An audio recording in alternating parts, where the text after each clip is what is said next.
شاء الله ما شاء الله عاو حقيقة فريقكم عاو الله بقرة دفنك عاو وحبة تضوء هستي عاو يلا الله الله ولا بداية عاو عاو موجودة عاو وحبة والله هستيو عاو وحبة وين هستيو عاو يلا لو هستيا عاو بقرة وما خابتان ويعاو الله بقال خابتان كما تجرى الله يعلو كاتو أعوذ بكلمات الله تامات من شر ما خلق waxa ay ku naanaysaan haweeneydii birta ahayd waxayna ugu yeedhaan boqoradii masraxa waa masraxa fanka Soomaalida waxa ay ku barbaartay dhabarka dambe barxadda Garowe waxayna nolosheeda 3 dalool oo hal dalool ay ku qaadatay waxa loogu yeedho dunida koowaad ee qaaradda Yurub waxa ay dhiganaysaa arooskii u qaalisanaa dadyooga wadamada bariga iyo bartamaha Afrika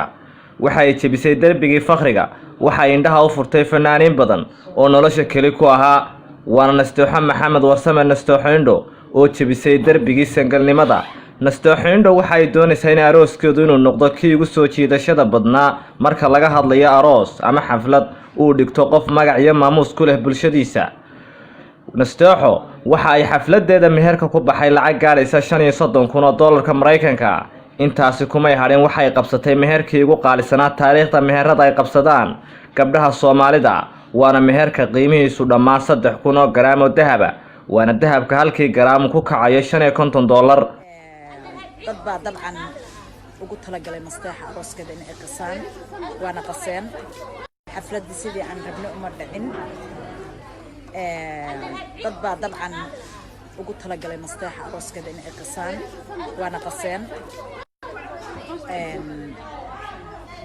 nimca Yaasin u baa heestay qof kale oo hees qaada ma jirto marka insha Allah khair ma jirto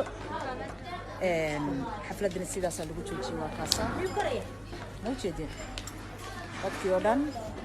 booliis baa imaaday marka على عيار واجلين دم طبعا وحوي إن شاء الله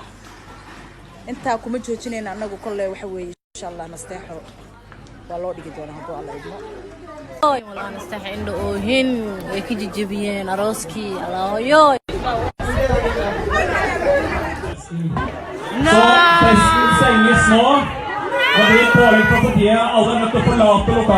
والله بريسة ما تقال.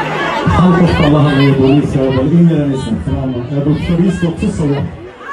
dalbo fariista marka gaar aragtay baba fariisanaysa marka xaqayna ma fariisanaysa